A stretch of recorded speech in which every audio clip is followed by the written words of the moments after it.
Insight into how filmmaking works. There's this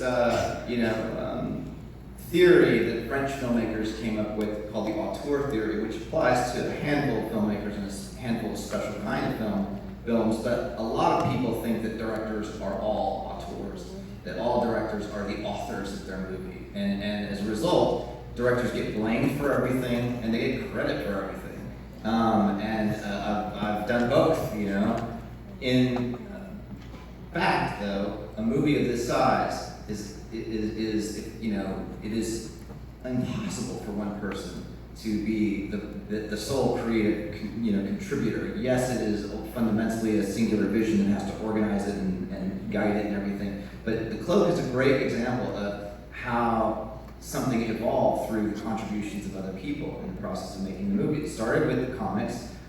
It is a sentient kind of thing. It's a little bit like, it's not even as sentient as Aladdin's magic carpet or anything like that in the comics, but it does have some personality and it does act on its own in the comics. And as we were working on the movie, we decided we would try to play with that a little bit, and we came up with, I think, with one gag in when we first meet it, and it started with just the idea that it would react to him, when the way it does, it sort of turns toward him. And then the stunt guys, Jeff Haberstad, our amazing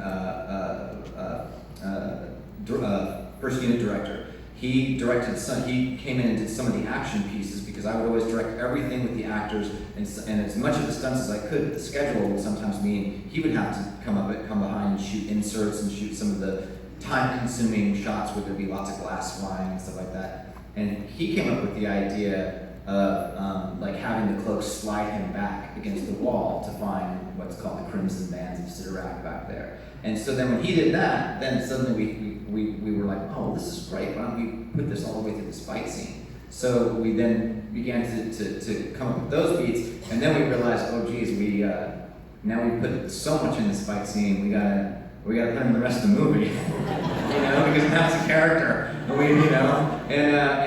then it was the little beats were written into the script, but the moment with the wiping the tears, Benedict Cumberbatch's idea, and it was not in the script, and it was his idea on the day, that we were shooting it. He said, hey, what if the cloak, wipes my tears? I said, hilarious.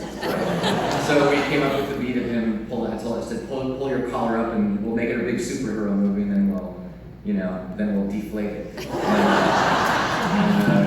And so that's how movies work. You're always looking for the best idea from wherever you can get it.